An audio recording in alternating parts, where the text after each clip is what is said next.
പാലക്കാട് സർക്കാർ വനിതകളുടെയും കുട്ടികളുടെയും ആശുപത്രിയിൽ ഇപ്പോൾ OP മുടങ്ങിയിരിക്കുകയാണ്. ഇന്ന് രാവിലെ 8 മണി മുതൽ OP ടിക്കറ്റുകൾ കൊടുത്ത് ഇവിടെ എത്തുന്ന കുട്ടികൾക്ക് ചികിത്സ നൽകേണ്ടതായിരുന്നു. പക്ഷേ ഡോക്ടർമാർ ഇല്ല എന്ന് പറഞ്ഞുകൊണ്ടാണ് ഇപ്പോൾ പാലക്കാട് ഈ കുട്ടികളുടെയും വനിതകളുടെയും ആശുപത്രിയിൽ OP സേവനം അല്ലെങ്കിൽ OP പ്രവർത്തനം ഇപ്പോൾ മുടങ്ങിയിരിക്കുന്നത്.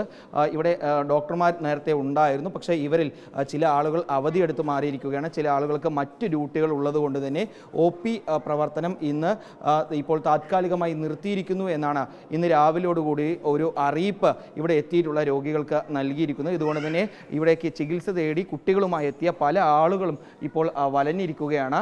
നേരത്തെ ഡോക്ടർമാരുണ്ടായിരുന്നു, പക്ഷേ നിലവിൽ ഇപ്പോൾ ഡോക്ടർമാർ ഇന്നത്തെ ഒരു ദിവസം ഇല്ല എന്നറിയിച്ചുകൊണ്ടാണ് ഇപ്പോൾ ഇത്തരത്തിൽ OPയുടെ പ്രവർത്തനം മുടക്കിയിരിക്കുന്നത്. പക്ഷേ ഈ ഒരു അറിയിപ്പ് ജനങ്ങൾക്ക് നേരത്തെ നൽകിയിരുന്നില്ല. ഇതുകൊണ്ട് തന്നെ നിരവധി ആളുകൾ കുട്ടികളുമായി എത്തി ഇപ്പോൾ ചികിത്സ കിട്ടാതെ ഈ ആശുപത്രിയിൽ നിന്ന് മടങ്ങിപ്പോകുന്നുണ്ട്. അത്യാവശ്യം, അതായത് അത്യാഹിതമായി വരുന്ന ആളുകൾക്ക് മാത്രമാണ് ഇപ്പോൾ ചികിത്സ നൽകുന്നത്. അത് കാഷ്വാലിറ്റിയിലാണ്. അതല്ലാതെ ഒരു OP പോലും ഇന്ന് പാലക്കാട് ഈ ആശുപത്രിയിൽ നൽകുന്നില്ല. ഇപ്പോൾ നമുക്കൊപ്പം ഇത്തരത്തിൽ ചികിത്സ തേടി പാലക്കാട് പുതുശ്ശേരി കഞ്ചിക്കോട് മേഖലയിൽ നിന്ന് വന്ന ആളുകൾ നമുക്ക് ഒപ്പം ചേരുന്നുണ്ട്. നിങ്ങൾ എത്ര മണിയോടുകൂടി ഇവിടെ എത്തിയത്? ഞാൻ 5 മണിക്ക് ഭാര്യനെ കാണിക്കാൻ വേണ്ടി വന്നതാണ്. അപ്പോൾ കുട്ടീനെയും ചെറുതായിട്ട് പൊക്കൊണ്ടൊരിതുണ്ട്.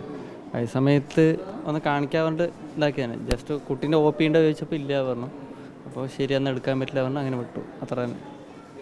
കാത്തിരിക്കുകയാണ്, ഏറെ നേരമായി ഇവിടെ കാത്തിരിക്കുകയാണ്. രാവിലെ 5 മണിക്ക് വന്നതാണ്. അവിടെ ഭാര്യയെ കാണിച്ചതിന് ശേഷം കുട്ടിയെ കാണിക്കാൻ വേണ്ടി വന്ന് നോക്കുമ്പോൾ കുട്ടിയെ കാണിക്കാനുള്ള OP പ്രവർത്തനം ഇവിടെ ഇല്ല. ഏതായാലും ആ ഒരു പ്രവർത്തനം അല്ലെങ്കിൽ ആ ഒരു ചികിത്സ കിട്ടാതെ അവരിവിടെ കാത്തിരിക്കണം. അങ്ങനെ നിരവധി ആളുകൾ ഇവിടേക്ക് പാലക്കാട് ഈ വനിതകളുടെയും കുട്ടികളുടെയും ആശുപത്രിയിലേക്ക് എത്തി ഡോക്ടർമാരെ, ഈ കുട്ടികളുടെ ഡോക്ടർമാരെ കാണിക്കാൻ കഴിയാതെ ഇവിടെ നിൽക്കുന്ന ഒരു സാഹചര്യമാണ് നിലവിൽ ഉള്ളത്. അത്യാവശ്യ ഘട്ടങ്ങളിലുള്ള അല്ലെങ്കിൽ അത്യാഹിതമായി എത്തുന്ന കുട്ടികൾക്ക് മാത്രം കാഷ്വാലിറ്റിയിൽ എത്തിച്ച് ചികിത്സ നൽകുന്നുണ്ട്. മറ്റുള്ളവരെല്ലാം ഈ ആശുപത്രിയിൽ നിന്നും മടങ്ങിപ്പോകുന്ന സാഹചര്യമാണ്. ഇന്നത്തെ ഒരു ദിവസത്തെ മാത്രം പ്രതിസന്ധിയാണ് എന്നാണ് ആശുപത്രി അധികൃതർ പറയുന്നത്. ഏതായാലും പ്രശ്നം ഉടൻ തന്നെ പരിഹരിക്കും. പ്രസവാവധിക്ക് ഉൾപ്പെടെ ഡോക്ടർമാർ പോയതുകൊണ്ടാണ് ഇത്തരത്തിലൊരു പ്രതിസന്ധി ഉണ്ടായതെന്നും ആശുപത്രി അധികൃതർ പറയുന്നുണ്ട്. ഏതായാലും പ്രശ്നം പരിഹരിക്കാനുള്ള നീക്കങ്ങൾ അധികൃതർ നടത്തുന്നു എന്ന രീതിയിലുള്ള വിവരങ്ങൾ വരുന്നുണ്ട്. പക്ഷേ ഇന്ന് രാവിലെ 8 മണി മുതൽ പ്രവർത്തിക്കേണ്ട പാലക്കാട് കുട്ടികളുടെയും വനിതകളുടെയും ആശുപത്രിയിലെ കുട്ടികളുടെ OP പ്രവർത്തനമാണ് ഇപ്പോൾ തടസ്സപ്പെട്ടിരിക്കുന്നത്. വീഡിയോ ജേർണലിസ്റ്റ് വിനൂസിക്കൊപ്പം reporter Iqbal Arkal, in reporter, Palakkad.